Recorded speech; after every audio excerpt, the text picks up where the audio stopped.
Messieurs, dames, Je voudrais madame, mettre les choisissez. lumières qu'on a là dans la salle, parce que là, je les sens en digestion. C'est ça.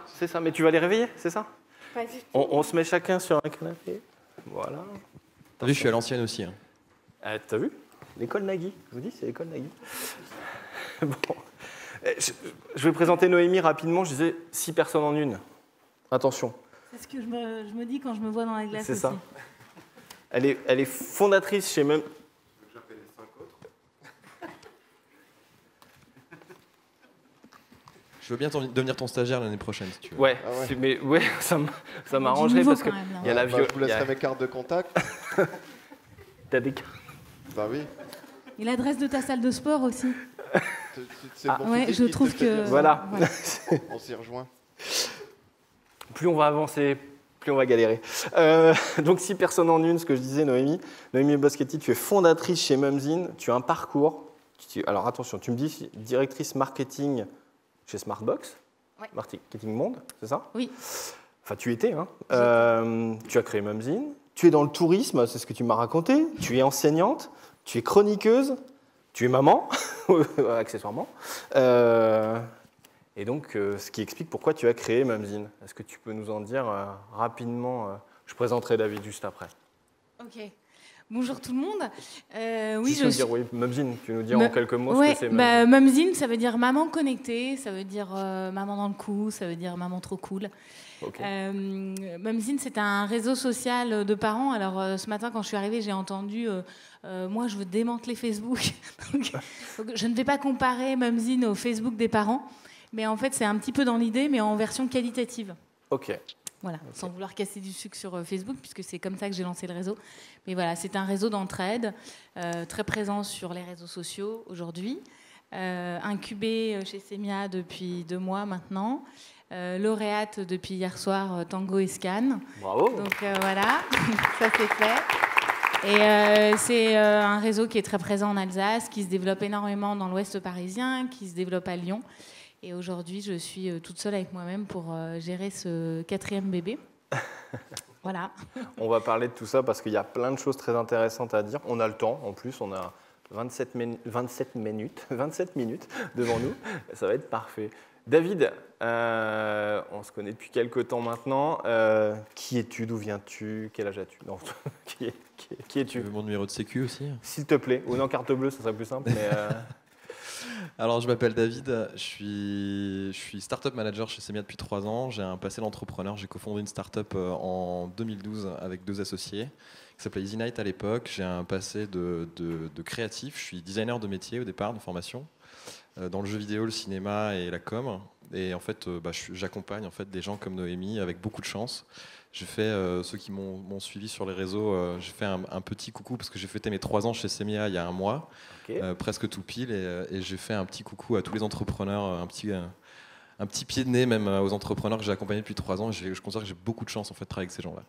Super. On sait que chez Semia, vous êtes des passionnés. Enfin, je pense à Laura, que je connais bien également. Vous êtes vraiment passionnés chez Semia pour accompagner les entreprises. Donc ça, c'est plutôt intéressant. Et on va le voir également aujourd'hui. On est parti sur un sujet, comment s'adresser à ses clients. Je vais dire un truc tout de suite.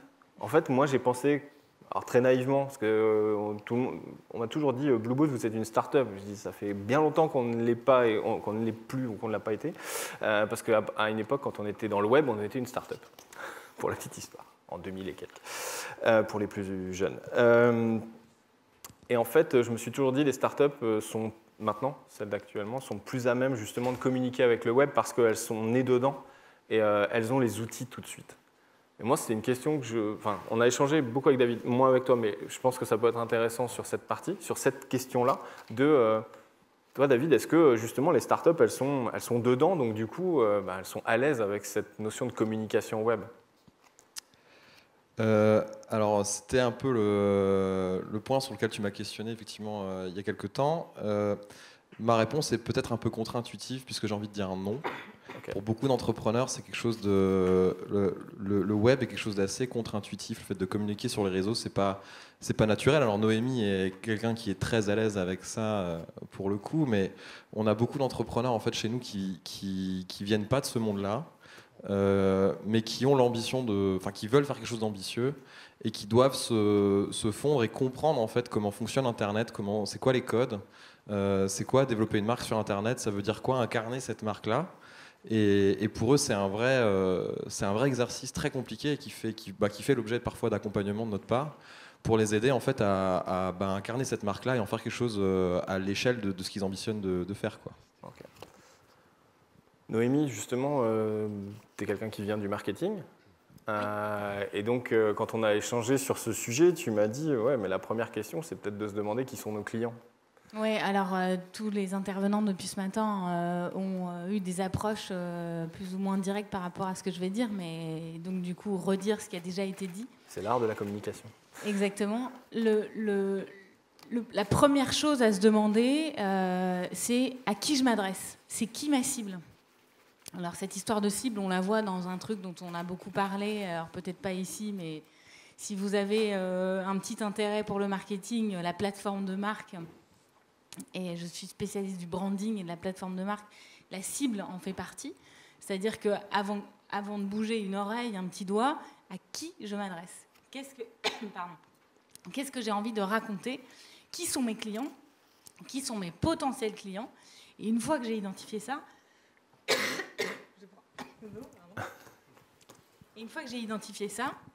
derrière, je peux mettre en place justement une stratégie de communication qui va être... Oh, je m'en fous de partout. C'est bien, non, très bien, c'est bien. Normalement, c'est Pierre qui devait le faire, ça, mais c'est bien. Il n'est jamais là où il faut, en fait. Non, non, te renverser de l'eau, il pouvait le faire. Mais donc, voilà, c'est de se dire qui sont mes clients. Aujourd'hui, tu l'as dit, j'avais plusieurs casquettes. Pendant 15 ans, j'ai occupé des postes de direction marketing mondiale. Clairement, même au sein d'une même marque, je ne m'adressais pas de la même façon à mes clients japonais qu'aux clients brésiliens ou aux clients allemands. Et donc, c'est de se dire quelles sont les particularités de mes clients, essayer à chaque fois de passer de l'autre côté de la barrière. Au final, c'est pas mal, comme diraient les Québécois, c'est du bon sens. Mais c'est du bon sens, en fait. C'est clairement du bon sens, c'est de se mettre à la place de l'autre et de se dire, moi, si j'étais acheteur d'une poussette, qu'est-ce que j'attendrais de cette poussette ? Qu'elle soit facilement pliable, qu'elle soit légère, qu'elle puisse accueillir tout mon bordel en plus de mon gosse. Voilà, c'est-à-dire que... Ah ben non, mais c'est un package. C'est un package. Donc, c'est important, donc du coup, moi, marque de poussette, de me dire que je vais faire un focus sur ça. Mais surtout, qui sont mes clients ? Quels sont leurs besoins ? Mais du coup, comment on apprend à connaître ses clients ? Il y a plein de façons de comment on apprend à connaître ses clients. Alors, du coup, je vais prendre l'exemple de ma start-up Mumzine. Moi, j'ai décidé de créer Mumzine parce que quand je suis arrivée de Paris en Alsace, je connaissais personne. Et alors j'ai regardé s'il y avait des réseaux sociaux un petit peu intéressants, mais des réseaux sociaux un peu connasses, c'est-à-dire où on n'allait pas parler que allaitement, couche, bébé, poussette, voilà. Donc des trucs où on allait aussi comparer les mojitos de la ville, enfin des trucs un peu... il y a des sujets qui sont plus intéressants que d'autres. Et c'est vrai que j'ai pas trouvé, alors j'ai créé. Et donc forcément, cette cible de maman, au début, j'ai généré du contenu, moi toute seule, dans ma cuisine, en me disant, ça sera... Alors attends, remets-toi de l'autre côté. Donc à chaque fois, je rebasculais de l'autre côté, je me disais, oh non, ça c'est pourri, c'est vu, archivé, non, ne le partage pas. Et puis à l'inverse, ça peut vraiment les intéresser, c'est une belle découverte. Toi, avec ton regard de nouvelle maman dans une nouvelle ville, ça peut peut-être les intéresser, même si elles, ça fait 15 ans qu'elles habitent à Strasbourg, potentiellement, ça peut les intéresser. Et c'était à chaque fois, systématiquement, de rebasculer de l'autre côté du portillon à la place du client. Et d'essayer de mettre la casquette du client, de la cible client, de l'enlever, de la remettre, de l'enlever, de la remettre. Et alors, comme disait Romain il y a 2 secondes, on essaye plein de choses, on voit ce qui fonctionne, et puis derrière, il y a tout ce qui est études de marché. On avait parlé justement des études quali, en fait. C'est une question sur les études quali. Ça coûte cher, une étude quali à faire ? Non. Voilà. Non. Moi, je suis là pour poser des questions bêtes. C'est beaucoup de sueur et beaucoup d'empathie. Okay. Et en fait, c'est un sujet qu'on aborde aussi beaucoup. La question de la compréhension du besoin client est quelque chose de fondamental pour la réussite d'une start-up, parce qu'on part Ce qu'il faut comprendre, c'est qu'en fait, on part pas avec les moyens des structures pour lesquelles beaucoup de nos entrepreneurs ont travaillé par le passé. Quand tu as travaillé dans un grand groupe, tu as des départements, tu as plein de gens dedans, tu peux faire appel, décrocher le téléphone, avoir une enquête pratiquement en claquant des doigts. Quand tu te retrouves, j'en discutais avec une jeune femme il y a quelques temps qui monte une marque de cosmétiques. Elle travaillait avant chez L'Oréal. Elle a dit, le jour où j'ai lancé ma boîte, je me suis retrouvé face à mon ordi avec mon téléphone, et en fait, quand je décrochais la ligne, il n'y avait personne au bout, quoi. Donc à partir de là, tu es obligé d'être hyper créatif, tu es obligé de décrocher le téléphone, et le premier contact que tu appelles, c'est ton potentiel client, ton potentiel utilisateur, et tu dois rentrer dans un acte d'empathie hyper intense pour vraiment comprendre qui est cette personne, quels sont les besoins fondamentaux qu'elle va avoir, et retranscrire ça derrière dans ta marque, dans ton produit, dans ta communication, etc. Et c'est en ça, en fait, que cet acte de commencer à communiquer est souvent quelque chose d'un peu compliqué pour les entrepreneurs, parce que ça demande de passer beaucoup de temps, de faire des entretiens, de comprendre le vocabulaire, de lire entre les lignes, et d'en faire 10, 20, 30, 50. Quand on fait un produit B2C, moi je dis c'est facile, 30, 40 ou 50 entretiens non-stop pour faire derrière la synthèse, mais il faut que l'entrepreneur le fasse lui-même au départ. Et, en fait, tu parlais de l'image du que comptoir aussi. C'était pas très cher, en fait. L'entrepreneur, il a des besoins et il n'a pas de moyens, mais il a de la créativité. Alors, tu te retrouves face à des outils que tu découvres, tu connais pas, mais en même temps, tu n'as pas les moyens de payer quelqu'un pour te faire un gros institut de sondage, pour te faire une étude quali et quanti. Donc, qu'est-ce que tu fais ?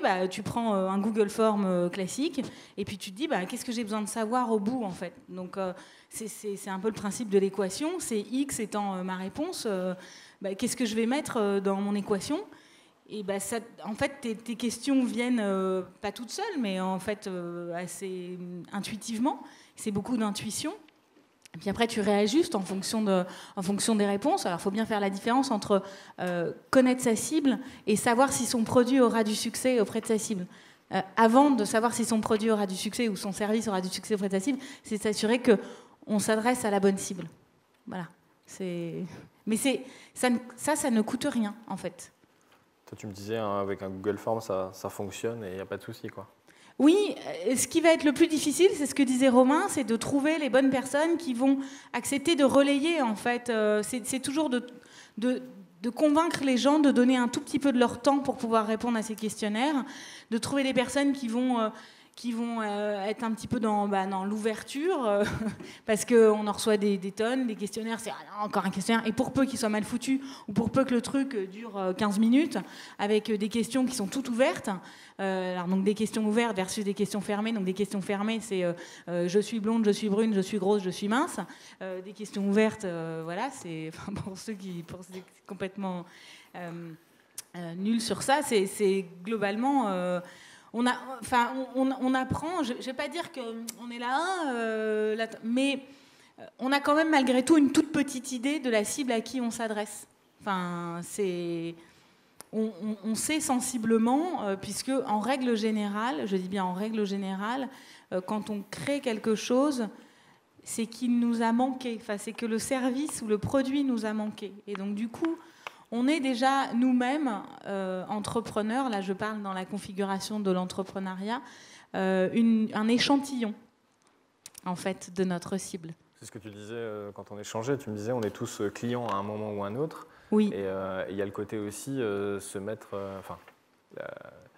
l'importance d'aimer ses clients et de se mettre à leur place, en fait, au lieu de dire ce n'est juste qu'un portefeuille qui va m'amener de l'argent, il faut que je me mette à sa place. En fait. C'était une phrase que tu as sortie, c'était aimer ses clients avant leur portefeuille. Je trouve que c'est pas mal. C'est hyper important. Bon, alors moi, je les aime un petit peu trop parce que j'ai un portefeuille qui est tout vide.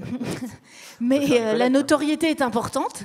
Donc, l'un dans l'autre, la valorisation d'une communauté grandissante fait office de monnaie, on va dire ça comme ça. Mais c'est vrai que oui, je pense que si tu n'es pas un tout petit peu tourné vers l'autre, ses besoins, ses attentes, derrière, tu n'auras pas, si tu as un acte d'achat, tant mieux, mais l'objectif en marketing, c'est pas d'avoir l'achat d'un service ou d'un produit à un instant T, c'est d'avoir un acte de réachat et d'avoir une fidélité. À partir du moment où tu as une fidélité, tu peux être une toute petite marque face à des grands, quelqu'un qui va aller acheter son petit savon artisanal, toujours dans la même boutique au fin fond de la Cruquenot à Strasbourg, il aura beau passer devant des rayons entiers d'Aesop, justement, parce qu'on parlait d'Aesop ce matin, il achètera toujours ce petit savon, parce qu'il y a une fidélité à la marque, il y a un attachement à la marque, et l'ADN aussi, je fais toute petite parenthèse sur l'ADN du fondateur et du porteur de projet. Je crois qu'on en a parlé ensemble. Il est très important. Et justement, on en avait parlé également avec David sur la notion d'ADN. Dans les startups, on a l'impression aussi que le patron, patron qui est souvent seul au début, finalement... C'est dur, c'est dur. C'est déjà difficile, mais en plus, il faut vraiment qu'il incarne son produit et son projet et pour aller le vendre derrière. Et on ne se dit pas on va se lancer dans une start-up parce que là, on va faire du fric. Voilà, on va derrière parce qu'on y croit. Et tu m'as parlé d'un exemple, Direct Market, c'est ça? Je ne me trompe pas? Ouais, Direct Market, Sébastien Pelka. On a quelques exemples comme ça, des jolies histoires d'entrepreneurs qui, je te disais, qui partent en mission. Et la mission est une des composantes de la plateforme de marque, donc je trouve ça toujours très rigolo parce qu'on ne se rend pas compte à quel point en fait, cet outil de la plateforme de marque peut passer pour quelque chose parfois un peu scolaire. Mais en fait, moi en tout cas, d'avoir fait travailler des entrepreneurs sur la plateforme de marque, ça permet d'aborder des sujets qui vont beaucoup plus loin que juste ce qu'on pose sur le papier. Et quand tu as un entrepreneur qui saisit cette plateforme de marque et qui dit « Ok, je pars en mission », tu disais Direct Market, Sébastien Pelka, pendant le confinement, c'est quelqu'un qui s'est mis en mission d'aller sauver les producteurs locaux parce que le confinement en fait, a perturbé complètement ce marché-là. Il en a perturbé plein. Et en fait, il y a des producteurs avec lesquels, donc juste en 2 mots, Direct Market, pour que les gens comprennent, c'est un service de logistique qui facilite la livraison des produits locaux vers les supermarchés. D'accord ? Donc le but, c'est que vous puissiez, dans vos supermarchés habituels, avoir accès aux produits qui sont à 50 km à la ronde autour du supermarché dans lequel vous avez l'habitude d'aller. Et en fait, ça donne l'opportunité à quelqu'un de dire, quand il y a un confinement qui débarque, je veux sauver des producteurs locaux et je veux leur donner la chance de tirer leur épingle du jeu. Et il y a même des producteurs locaux en fait, qui ont compris le message, qui ont compris la posture de l'entrepreneur derrière et qui incarnait cette marque qui est Direct Market et qui sont allés vers lui et lui dire on a l'impression que vous pouvez nous aider, s'il vous plaît, venez nous aider, quoi. Et donc ça, c'est possible qu'à partir du moment où tu as atteint ce niveau de compréhension du besoin de ton utilisateur, ton marché, ton client, et qu'en fait, il y a une réciprocité dans cet échange, il y a une forme de cordialité, et c'est possible qu'avec tout ce qu'on est en train de dire là, quoi. Et je reprends juste ce que disait David sur la plateforme de marque. C'est le squelette en fait de votre entreprise. Il y a tellement d'entreprises qui se lancent en se disant ouais, j'ai une super idée. Fine, t'as une super idée, mais je suis sûre que ça va cartonner. Ok. Et en fait, ils y vont tellement vite qu'ils oublient de penser quelle est leur personnalité, quel est leur positionnement, quelle est leur mission, quelle est leur ambition, quelles sont leurs valeurs sur lesquelles ils vont pouvoir s'appuyer. Et à chaque fois qu'on va communiquer avec nos clients, c'est de s'assurer que ce soit raccord avec la plateforme de marque, que le message soit clair, soit précis. Mais plus le message est raccord avec la plateforme de marque, plus l'image de la marque est forte. Et ça, il y a trop d'entreprises qui se lancent dans leurs projets sans réfléchir à ça. Et même des très grosses boîtes aujourd'hui qui font un peu n'importe quoi et du coup qui n'ont pas d'image de marque suffisamment forte parce que c'est pas raccord avec leur squelette. On l'a beaucoup senti avec le témoignage de Romain d'Epopia aussi avant. Je ne sais pas si vous l'avez senti, mais en fait, alors moi, je pense qu'on a tous des mentors professionnels à un moment dans notre vie. Moi, j'avais un mentor qui disait on a les clients qu'on mérite. Je pense que vous l'avez tous entendu un jour, ça, ou presque tous. Et ça, c'est fort en fait dans l'univers des startups parce qu'en fait, tu comprends très vite quand tu as entendu cette phrase que le client, tu vas chercher le client en fait qui correspond au message que tu parlais d'ADN de l'entrepreneur. Tu vas attirer forcément le client qui correspond à ton ADN, à toi, à qui tu es, et tu dois le restituer dans ta marque. La plateforme de marque est un excellent outil pour ça. Je pense qu'Epopia est une excellente histoire pour témoigner de ça, parce que c'est quand même une jolie réussite aujourd'hui, en tout cas de mon point de vue. Je pense qu'on est nombreux à partager cet avis. Et Epopia a réussi un exercice. Alors il y a encore plein de défis devant eux, j'en doute pas, hein, mais il y a un exercice qui a été réussi dans le fait d'imposer un média, d'être en train d'imposer un média avec beaucoup de radicalité. Et c'est l'âme en fait de Rémi Perla. Je connais un peu Rémi. c'est l'âme de Rémi qu'il y a dedans, quoi. Et quand on connaît Rémi, on voit en fait qu'Epopia, c'est à travers son regard, à travers son vécu, quoi. Et franchement, ils sont forts Epopia parce qu'ils réussissent à faire 2 confs alors qu'il n'en a fait qu'une, quoi. C'est incroyable. On a dit que pour s'adresser à ses clients, il fallait déjà les connaître. C'est déjà une chose. Bon, on va dire que là, on est tous d'accord, on a compris. Il faut faire la plateforme de marque qui nous fait le squelette et qui nous permet de faire une ligne éditoriale derrière. C'est la ligne éditoriale qui va te permettre derrière d'échanger avec ses clients, avec tes clients. Concrètement, ça représente. C'est quoi comment ça marche concrètement une ligne éditoriale chez Mumzine, mais de manière générique? Une ligne éditoriale, c'est clairement la déclinaison en fait de ce que ta plateforme de marque te dit de faire sur toutes les pistes de communication que tu as. En l'occurrence, la ligne éditoriale, on est plutôt sur du online, sur tes réseaux sociaux, si tu as un blog, sur ton blog, si tu as un site, sur ton site, en tout cas tous tes supports de communication, comment tu vas t'adresser à tes clients. Voilà, c'est extrêmement basique comme définition.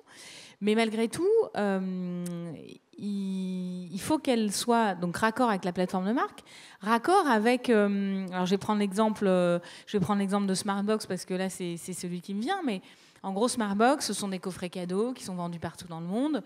Il y a une plus ou moins bonne image en fonction des pays. Il y a une saisonnalité très forte, puisque les coffrets cadeaux, on offre des cadeaux à la fête des mères, à la fête des pères, à Saint-Valentin, à Noël, voilà. Donc du coup, il y a une ligne éditoriale qui doit être construite en fonction de ce qu'on appelle les temps forts. Mais en ce qui me concerne, par exemple Mumzine, moi j'ai une ligne éditoriale qui doit être évidemment plus forte autour des grands temps forts par an, donc un peu avant le week-end, un peu avant le mercredi. Voilà. C'est savoir qu'est-ce que tu vas raconter, à nouveau, donc tu as identifié ta cible, et du coup ta cible, qu'est-ce qu'elle attend? En ce qui concerne Mumzine, moi c'est un facilitateur de vie. Donc facilitateur de vie, ça veut dire que idéalement, je dis bien idéalement parce que je suis aujourd'hui toute seule, il faut que j'envoie des idées de menus pour que les mamans qui sont, ou les papas d'ailleurs, le papa de 2020 n'est pas du tout le papa de 1980, qui sont derrière leur... Merci. Non, j'attends, sinon je sais que tu vas m'envoyer une soufflante. Donc... Mais clairement, aujourd'hui, c'est d'être raccord avec ce que tes clients attendent et puis savoir aussi qu'est-ce que font mes concurrents. Aujourd'hui, quel est le contenu qu'ils envoient? Je pense que je peux mieux faire. C'est-à-dire avoir cette capacité d'analyser le contenu que nos concurrents font. Je peux mieux faire. Comment je peux mieux faire? Quelle valeur ajoutée je peux apporter? Parce qu'il faut savoir que toutes ces personnes qui vous suivent sur les réseaux sociaux, alors choisir aussi son réseau social idéal. Parce que typiquement, est-ce que Mumzine, avec un cœur de cible 28-45 ans, a sa place sur Snapchat? Je ne suis pas sûre, voilà. Mais bon, peut-être dans 10 ans, 15 ans. Enfin, en tous les cas, aujourd'hui, moi, les mums que je cible, elles ne sont pas du tout sur Snapchat. Leurs enfants, oui. Mais c'est de s'assurer qu'il y a une vraie valeur ajoutée à ce que les gens nous suivent. Il y a des réseaux sociaux qui sont plus difficiles que d'autres. Moi, j'ai plus de mal, par exemple, sur Instagram. Mais c'est important d'avoir des idées de sortie, de se mettre à leur place. C'est un facilitateur de vie, ça te facilite la vie. Donc, il y a un moment où toi, tu as un warning en tant que parent de dire ça m'emmerde, ça me fait chier, il va voir qu'est-ce que je fais à bouffer ce soir. Enfin, voilà, les questions de parents classiques. Alors, j'espère que je ne dégoûte pas les personnes dans cette salle qui ne sont pas encore parents et qui envisagent toutefois de l'être. Il y a quand même des belles choses, je vous promets. C'est que du bonheur. Voilà. Mais c'est de s'assurer que je vais répondre à un besoin et surtout que les personnes ne vont pas me suivre pour me faire plaisir ou s'abonner à moi pour me faire plaisir, mais bien parce que je leur apporte quelque chose et elles me font cet honneur de me donner un like, de me montrer que je suis importante pour elles dans leurs réseaux sociaux. Donc il ne faut pas que je les déçoive. Donc c'est vrai que en story, il m'arrive de faire beaucoup la conne, parce que je raconte des histoires et un peu dans un mode vie de mère ou vie de merde, enfin en fonction des jours. Mais c'est très important quand même d'apporter des contenus qui peuvent leur être utiles. Donc de ponctuer avec des contenus qui sont utiles. Et donc ça, c'est un travail à faire. Une fois que vous avez identifié votre cible, c'est très simplement de dire ma cible, c'est ça. Mes temps forts, c'est ça. Le réseau social idéal pour moi, ça va être ceux-là, donc il faut en lister 2, 3. Ça ne sert à rien de s'éparpiller et d'être partout. Je crois qu'il y a une autre personne qui le disait ce matin, et à juste titre. Et puis derrière, d'aller déployer des contenus qui peuvent aussi être tellement intéressants que partagés. Je pense très français ce que je viens de dire. Pardon ? Non, rien. Il nous reste 5 minutes. Ce que je voulais peut-être faire, parce qu'il y a plein de sujets qu'on avait prévu d'aborder. Je t'avais dit de réserver 4 heures à un moment donné. Il fallait réserver 4 heures en fait. Ouais. Trop d'honneur. J'y vois ça comme un signe. Comme les petits koalas, tu sais. Tu parlais, tu sais, des besoins des gens, être à l'écoute. C'est ce que j'essaye de faire. Je sais pas où tu l'as trouvé celui-là, mais... Je vais peut-être le renvoyer quand même. On est plein. Il est un peu jet-lagué, non, je pense. Pardon ? Il est jet-lagué, non ? Jet-lagué. Du coup, ce que je voulais faire en termes de conclusion, parce qu'on a plein de sujets qu'on voulait aborder, c'est peut-être que vous nous donniez, vous, 3 idées ou 3 réflexions qui seraient à appliquer demain pour les gens qui sont dans la salle ou qui nous écoutent en stream. Je sais qu'il y a plein de... Après, si ça peut être un sujet que vous vouliez développer, vous voyez, le compteur tourne, donc on a 4 minutes. Je sais pas, David, du coup, est-ce que tu as... Ouais, j'ai fait mes devoirs, moi. Je t'ai dit, tu me prends en stage l'année prochaine. Alors j'ai essayé de tourner ça sous un angle que j'espère un grand nombre d'entre vous pourront se réapproprier, mais c'est jamais évident de donner des conseils où chacun se sentira concerné, mais au regard des sujets qu'on a abordés, je pense pour avoir de l'impact dans la communication au niveau d'une marque, et c'est quelque chose qu'on challenge nous beaucoup au niveau de Semia quand il y a des entrepreneurs qui viennent nous voir pour démarrer une incubation, on challenge la différence entre la bonne idée et l'envie. J'en parlais à midi avec quelqu'un, je disais la bonne idée c'est très chouette, ça peut donner quelque chose de viable, mais il faut aller chercher en fait le truc qui vous anime de façon fondamentale et qui va faire que vous allez être en capacité de donner votre âme en fait à votre marché, à votre marque et à la communication que vous allez déployer derrière. Il y a le côté discipline dans le partage de la plateforme de marque qui à mon sens est important vers le marché mais aussi en interne. Demain tu monteras une équipe, c'est la marque employeur, c'est la façon de manager les gens, c'est des choses qui sont fondamentales. Je pense qu'il y a un dernier conseil, on le sent quand même dans ce qui est raconté par Noémie, pardon je vais aller reciter, mais Epopia tout à l'heure aussi, et toutes les startups qu'on pourrait croiser, c'est oser faire preuve de beaucoup de radicalité dans la communication, dans les choix qui sont faits. Tu parlais de test and learn, Romain, tout à l'heure. En fait, c'est ça, la radicalité, elle est là, c'est ne pas avoir peur d'essayer des choses, de tenter un maximum sur différents médias, de différentes manières, auprès de différentes cibles, etc. Et c'est ça qui construit, en fait, qui permet d'apprendre en marchant et de faire quelque chose qui a un vrai impact fort, en fait, et de devenir ambitieux. Noémie ? 3 idées, 3 réflexions. Moi, c'est vraiment de mettre en avant votre expertise. Parce que tout à l'heure, tu as commencé en disant souvent, les porteurs de projets, ils ne sont pas à l'aise avec les réseaux sociaux et avec la communication en général. Ben justement, c'est de s'appuyer sur leurs forces et de mettre en avant leurs forces parce qu'ils prendront du plaisir à le faire puisque c'est leur dada. Et donc, ça sera moins douloureux pour eux, déjà. La deuxième chose, c'est du coup vraiment de faire un gros focus sur la valeur ajoutée. Et moi, là, je vais partager mon expérience personnelle. À partir du moment où vous devenez visible, vous êtes très critiqué et très jugé. C'est comme les politiques, en fait. Il faut savoir que vous avez votre job et vous avez votre personnalité. Et savoir faire la part des choses, en fait. Et la personne qu'on critique, ou en tout cas les communications et les réseaux sociaux sont extrêmement virulents pour ça. Je n'ai pas une semaine sans recevoir un petit mail d'insulte. C'est comme ça, il faut vivre avec. Et il ne faut absolument pas le prendre pour soi. Moi, c'est un travail que j'ai bien mis une bonne année à le faire. Ça peut être assez destructeur. Mais justement, moi, maintenant, je le vois comme une force en me disant, à partir du moment où les gens ont du temps à perdre pour me critiquer, c'est peut-être qu'ils n'ont pas une vie fantastique, mais ça, je ne me permettrai pas de juger. Mais surtout, c'est que peut-être, du coup, je laisse une petite empreinte. Et voilà, toujours voir le positif dans ce qui peut vous sembler de prime abord négatif. Voilà. Merci à tous les deux pour cette conclusion de cette table ronde. Mais par contre, on va prendre des questions. Et Damien, est-ce que tu nous entends, Damien? Oui, je vous entends. Est-ce que vous me voyez? On te voit, nous. On te voit. C'est magique. Et on t'entend en plus. Alors, est-ce que- merci beaucoup pour tous ces témoignages. J'ai deux questions, effectivement. Et la première, elle est pour Noémie, de la part de Julien. Quels sont les critères les plus importants pour identifier votre cible? Et est-ce que vous conseillez d'en avoir plusieurs? Les critères les plus importants, les critères basiques pour moi, le sexe, l'âge, c'est de faire des personas. En fait, j'en ai pas parlé des personas, mais c'est quand même la base. Moi, typiquement, pour Mumzine, j'ai 3 personas. J'ai la personne qui est comme moi, donc la nana qui arrive avec ses enfants dans une nouvelle ville. J'ai une autre personne qui va avoir un bébé, qui n'y connaît absolument rien en maternité et qui a besoin de conseils. Et j'ai encore une autre personne qui, elle, n'a plus du tout d'enfants scolarisés. En tout cas, les enfants sont scolarisés dans des niveaux un peu hauts et qui est seule et qui a besoin de créer du lien avec d'autres parents, surtout quand nos enfants deviennent ados. Moi qui suis maman d'ado, c'est quand même, il y a des trucs un peu chelous qui se passent. Et on ne sait pas trop, ils ont une double vie.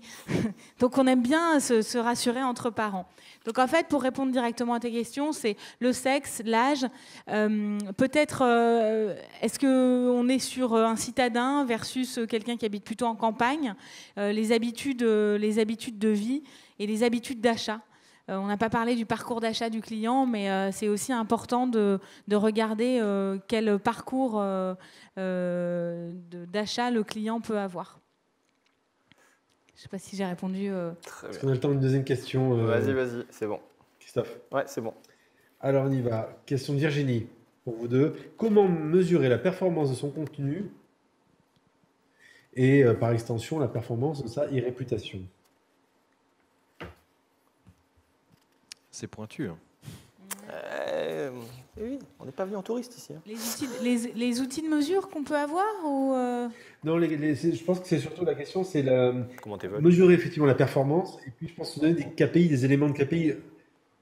Quand on est en start-up ou autre, on se dit super, cette vidéo elle a fait tant, j'en sais rien, cette story elle a fait tant, c'est bien, c'est pas bien. C'est quoi les éléments qui permettent finalement de se dire on fait du contenu qui est performant, qui fonctionne? Il y a pas mal d'éléments de réponse qui ont été déjà donnés. Je ne vais pas les reciter parce qu'il va prendre la grosse tête, mais ça a déjà été expliqué. En startup, on travaille sur le fameux framework AR qui permet de mesurer en fait un niveau d'impact étape par étape de façon très structurée. Et ça reste encore, à mon sens, à l'heure d'aujourd'hui, le meilleur framework, la meilleure façon de travailler pour mesurer l'impact de n'importe quelle action de communication. Après, honnêtement, en 3 ans, je ne pourrais pas dire le bon indicateur, c'est celui-là. Ce que je pourrais dire par contre, c'est attention à la vanity métrique, attention à la façon de mesurer qui en fait vous donne l'impression que vous avez du résultat. Et en fait, au bout de quelques semaines, quelques mois, on se rend compte qu'en fait, le résultat, il n'est pas là.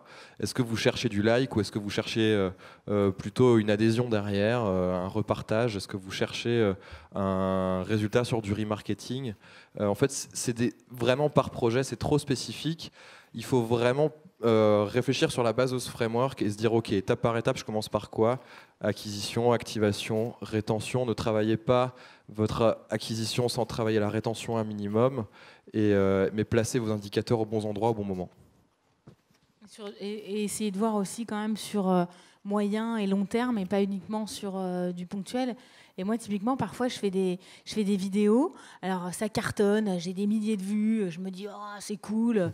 Et boum, je perds, je sais pas combien d'abonnés d'un coup. Je dis, ah, ok, moi, je les ai emmerdés, en fait. Ou alors, ils ont été voyeurs. Ou alors, c'est vrai que parfois, on n'arrive pas trop bien à comprendre les réactions mais parce que je regarde que sur du court terme et au final en fait les bons retours c'est pas forcément plein de likes, c'est pas forcément plein de vues, c'est peut-être aussi tout ce que ça peut apporter autour, des contacts commerciaux, une meilleure visibilité mais au global voilà, je sais pas trop comment répondre à cette question mais Très bien. Voilà. Damien, tu as encore le droit à une question. Alors, je ne sais pas si tu en as encore une. Non, écoute, c'était tout. C'était tout. Est-ce qu'on prend une question dans la salle? C'est très clair. Est-ce qu'il y a une question dans la salle? Non, il n'y a pas de questions. Je les trouve un peu sombres. Bah, ils dorment, je te dis, Oui, en fait, c'est la mais digestion là. T'es sûr qu'il y a encore du monde parce que... Oui, tout le monde est sorti. Écoutez, je pense qu'on peut conclure de cette manière-là, ou si vous avez encore quelque chose à rajouter. Non. Ah ouais, ils ont allumé la salle, Ah comme voilà, ça va les Et, réveiller. réveillez-vous. Merci beaucoup. Ben, merci à vous, merci, merci d'être beaucoup. venu, et puis longue vie à Memzine. Merci. Ouais. On peut les applaudir, effectivement.